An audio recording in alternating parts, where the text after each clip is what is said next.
شہری رحمان صاحبہ. شکریہ چیئرمین صاحب. یہ جو ریزولوشن آنریبل سینیٹر پروشا خان نے ہاؤس کی طرف سے موو کیا ہے، اس کا ہم سب شکریہ ادا کرتے ہیں. بر وقت ہے اور ضروری ہے. حکومت پاکستان نے بھی اس پر ایک مزامتی ڈیکلریشن پاس کی ہے، اس پر بہت باتیں بھی ہوئی ہیں، اور پاکستان کی نیشنل اسمبلی نے بھی ایک قرارداد پاس کی ہے، اور اب سینٹ آف پاکستان ایک اجتماعی پیغام ضرور دے. چیئرمین صاحب، یہ مختصر میں بات کروں گی، لیکن اس کے ساتھ جڑے ہوئے جو فلسطین میں آپ دیکھ رہے ہیں 7 اکتوبر سے پچھلے مظالم چل رہے ہیں، وہ اسرائیلی قوتوں کو اور اسرائیلی اس وقت جو وہاں رژیم ہے ایک جینوسائیڈل وار کرمنل بناتی ہے. اسی طرح آپ نے دیکھا ہوگا انٹرنیشنل کرمنل کورٹ نے بھی پرائم منسٹر جو اسرائیل کے ہیں نیتن یاہو، ان کو وار کرمنل قرار دیا ہے، اسرائیل کے مظالم کو وار کرائمز قرار دیا ہے، اور جینوسائیڈل یعنی نسل کشی کے زمرے میں ڈالا ہے. تو یہ بہت بڑی بات ہے کہ عالمی ادارے بھی اس طرح بات کر رہے ہیں. اور حال میں 7 اکتوبر سے لے کے آج تک 40,000 سے زیادہ فلسطینی اس میں شہید ہوئے ہیں. جو بربریت کا نظام ہمارے سامنے آ رہا ہے چیئرمین صاحب، اس میں تو میں سمجھتی ہوں کہ ہمیں پہلے بھی اس پر ہماری بات ہوئی تھی، لیکن ہر سیشن میں ہمیں اس پر بات کرنی چاہیے. وہ اس لیے کہ اس طرح کا جو ہم نے مظاہرہ نسل کشی کا شاید پہلے کبھی اپنی زندہ جیتی تاریخ میں تو نہیں دیکھا ہے. اور یہ ایک اس وقت جو اسرائیل نے گھس کے ایران میں حملہ کیا، اور اس وقت کیا جب وہاں کے صدر کی حلف برداری ہوئی رہی تھی، تقریب تھی، ساری دنیا سے لوگ پہنچے ہوئے تھے، تو اس سے یہ بھی ظاہر ہوتا ہے کہ اسرائیل کے پاس ایک وہ چیز ہے جو ہم ابھی ڈسکس ضرور کریں گے ایک ریزولوشن کے ذریعے، امپیونٹی یعنی کھلی چھوٹ، جو اس وقت 2 ممالک کے پاس ہے دنیا میں، اور اسرائیل اور ہندوستان. انڈیا ان اسرائیل کے پاس اس وقت کھلی چھوٹ ہے سر، کہ وہ جو چاہیں کریں، جہاں چاہیں میسائل داغیں، اور پھر کہیں کہ ہم پر دہشت گردی ہوئی ہے. اگر ان پر دہشت گردی ہوئی ہے تو کسی ریاست سے نہیں ہوئی ہے چیئرمین صاحب. یہ ایک بہت بڑا فرق ہے کہ کہیں بھی نان اسٹیٹ ایکٹر اگر کام کر رہے ہیں تو اسرائیل ایک ریاست اپنے آپ کو قرار دیتی ہے، اور جب وہ بامبنگ کرتی ہے بے دلیل، بغیر سوچے سمجھے، جس میں ان گنت بچے، ان گنت زخمی، علیل، اور ان کے جتنے بھی دوسرا پاپولیشن ہے، ایجڈ لوگوں کا، ایلڈرلی کا، خواتین کا، ہسپتالوں میں جو لوگ ہیں، انہوں نے بغیر تفریق ہر جگہ بامبنگ کی ہے. انہوں نے سارے لاز آف وار کی جتنے بھی ہیں ان کی دھجیاں بکھیری ہیں. اور سب سے اہم بات چیئرمین صاحب، اس پرٹیکولر جو سینیٹر پلوشا نے موو کیا ہے، اس پرٹیکولر بارے میں یہ ضرور کہوں گی کہ انہوں نے جو امن کا ایک پروسیس شروع ہوا تھا، امن کا عمل شروع ہوا تھا، سیز فائر کے حوالے سے بات ہو رہی تھی، سارے ممالک اس میں انوالو تھے، جو وہاں کے ہیں، ایجپٹ انوالو تھا، سب انوالو ہو گئے تھے. لیکن اس کا انہوں نے جب پیس پروسیس اگر کیسی بھی لنگڑی لوڑی شروع ہوئی ہے اور سیز فائر کی بات کی گئی ہے، تو انہوں نے اس پورے خطے کو غیر مستحکم کر دیا، اور یہ کہا اس بامبنگ سے جو انہوں نے اسماعیل ہنیہ کی ہے ایران میں گھس کے، وہ یہ پیغام دیا کہ نہ صرف ہم اس امن کے عمل کو کچھ بھی نہیں سمجھتے، مگر ہم اس کی دھجیاں بکھیر رہے ہیں. اب آپ بتائیں کہ ہم میں سے کوئی بھی دنیا میں کہیں بھی جو بھی پیس انٹرلوکیٹر ہوتا ہے چیئرمین صاحب، اگر اس کو آپ شہید کر دیں، نہتے مطلب وہ سو رہے تھے وہاں اس گھر میں، ان کو شہید کر دیں in an extrajudicial act of war, an extrajudicial killing، تو کون آپ کے سامنے پھر کھڑا ہوگا اس امن کے عمل کو شروع کرنے، اور کون کیوں کرے؟ کیونکہ آپ نے تو کہہ دیا کہ ہم نے اسی کو فوری طور پر سابوٹاج کیا، اور ساری دنیا کم از کم طاقت کے جو مرکز ہیں انہوں نے اسے دیکھا، اور کچھ روایتی باتیں ہوئیں، کچھ غیر روایتی، لیکن رزلٹ یہی ہے، نتیجہ یہ ہے کہ اسرائیل نے نہ صرف امن کے عمل کو بالکل ایک اس کی دھجیاں بکھیری، مگر جو قانون کی بنیاد پر ایک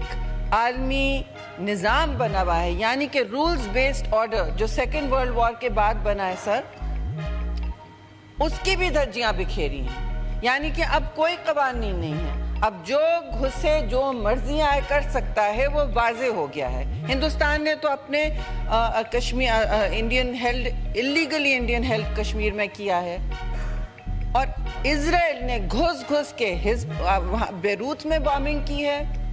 ان کے حزب اللہ کے چیف کو کی، پھر انہوں نے حماس کی چیف کی بامبنگ کی ہے، پولیٹیکل ہیڈ جو تھے اسماعیل ہنیہ، جن کے بچے ان کی پوری نسلیں غزہ کی جنگ میں شہید ہوئے ہیں، 12 سے زیادہ ان کے فیملی ممبرز غزہ کی جنگ میں شہید ہوئے ہیں۔ تو اس کی مذمت تو کرنا میں سمجھتی ہوں کم ہوگی، ہم سب مذمت کر چکے ہیں، لیکن اسرائیل کو کون پوچھ رہا ہے، ان کو کون روک رہا ہے؟ اور ان کی جو اس وقت ابھی بھی جاری ہے، ابھی بھی ان کے جو مظالم جاری ہیں، ان میں ان دونوں میں ایک چیز میں سمجھتی ہوں کامن ہے چیئرمین صاحب، وہ یہ ہے کہ دونوں میں نسل کشی ہو رہی ہے۔ دونوں آپ ہندوستان کو لے لیں اور آپ اسرائیل کو دے لیں، دونوں نے اوپن پریزنز بنا دیے ہیں ان علاقوں کو، آکیوپائڈ، دونوں آکیوپائرز ہیں، دونوں کلونیل پروجیکٹ سیٹلر کلونیلزم کا مرتب کر رہے ہیں، اور جو جرائم ان کے ہاتھ سے ہو رہے ہیں ان کی بنیاد پر اب نہ کوئی اخلاقیات کا نظام رہا ہے، نہ کوئی رولز بیس انٹرنیشنل آرڈر رہا ہے۔ یہ تو واضح ہے کہ امن کی انہوں نے جو ذرا سی پیشکش ہوئی تھی، ذرا سی پیش رفت ہوئی تھی، یعنی کہ وہاں ہیومینیٹیرین ایڈ بھی جب جاتی تھی اس پر بھی بامبنگ کی ہے چیئرمین صاحب، کہ ہیومینیٹیرین کوریڈور بھی نہ آ جا سکے، بچے زخمی، خواتین جو اب سوشل میڈیا پہ روز ایسے ان کی تصاویر نظر آتی ہیں، ایسے ویڈیوز آتے ہیں کہ اب دل دہل کے رہ جاتا ہے کہ 21ویں صدی میں یہ ہم کیا مناظر دیکھ رہے ہیں، اور پھر اپنے اپنے کام پر واپس جا رہے ہیں، کیونکہ اور کسی نے کچھ کرنے کا سوچا نہیں ہے، نہ ان پر کوئی روک تھامی ہے، بلکہ پریزیڈنٹ نیتنیاہو تو ہر جگہ پہنچ کے اپنی واہ واہ کروا رہے ہیں۔ تو آواز اٹھانا بہت ضروری ہے، دونوں جہاں جہاں جینوسائیڈ ہو رہا ہے، اور 2 علاقوں میں آکیوپائڈ علاقوں میں دونوں مسلمان ہیں، آپ سوچئے وہاں ہو رہا ہے، آپ سوچئے کہ کہیں اور ایسا ہوتا، کسی ویسٹرن نیشن پر اس طرح بامبنگ کی جاتی، آپ بتائیں تو یہ حال ہوتا۔ مذمت کیا، وہاں تو ایئر کرافٹ کیریئرز پہنچ چکے ہوتے، جو اس وقت اب برے صغیر میں جنگ ہیں کہ اس کی دل منڈلائیں، خانہ جنگی شروع کر ایک پورے مڈل ایسٹ بلکہ دنیا کو ملوث کر دیں، اور اسی لپیٹ میں، جنگ کی لپیٹ میں، اس کی کور میں وہ مزید نسل کشی کریں اور کسی فلسطینی کو وہاں زندہ رہنے کی جگہ نہ دیں۔ ان کا پروجیکٹ یہی ہے، it is a settler colonialism project and must be called by its name, like the Indian project in illegally occupied Kashmir, Indian Kashmir. The one that the Palestinians are facing, sir, is also a brazen, naked settler colonialism project driven by the brutality of illegal bombings, illegal and extrajudicial killings, and the stripping of all rights, especially the torture of those innocent civilians who have nowhere to go, who are living in open prisons in both these territories. Kashmir بھی، occupied Kashmir بھی ایک کھلا jail ہے جی، جہاں ہم تک خبر بھی نہیں پہنچتی کیا ہو رہا ہے۔ اور یہی ہو رہا ہے فلسطین میں. جو بچا ہے وہاں سے بھی گھر بدر کرنا چاہتے ہیں. کوئی حقوق نہیں ہے ان کے, پہلے بھی نہیں تھے.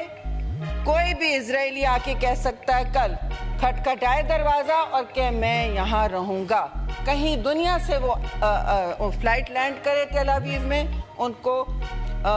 سٹیزن کا پاسپورٹ ملتا ہے اسی وقت, اور وہ کہیں بھی جا کے فلسطین کے علاقے میں جا کے ان کو فلسطینیوں کو گھر بدر کرتے ہیں اور کہتے ہیں یہ اب ہماری سرزمین ہے. تو ہو یہ رہا ہے زمین پر, لیکن اس کے ساتھ ساتھ جو 21ویں صدی میں نسل کشی کے 2 پروجیکٹس چل رہے ہیں, اس پر ہم تو کم از کم خاموش تماش بین نہیں بن سکتے چیئرمین صاحب. اور آپ سے میں ضرور یہ کہوں گی کہ ہم نے آج ریزولوشن تو پاس کیا ہے, ہماری کوشش ہونی چاہیے کہ ہر سیشن میں اس پر ہم ضرور بات کریں اور ان کی حوصلہ افزائی کریں, کیونکہ وہ ہماری طرف دیکھتے ہیں اور کہتے ہیں کہ کم از کم پاکستان جو ہے وہ ایک مسلم ملک ہے جو کھڑا ہے. بہت بہت شکریہ.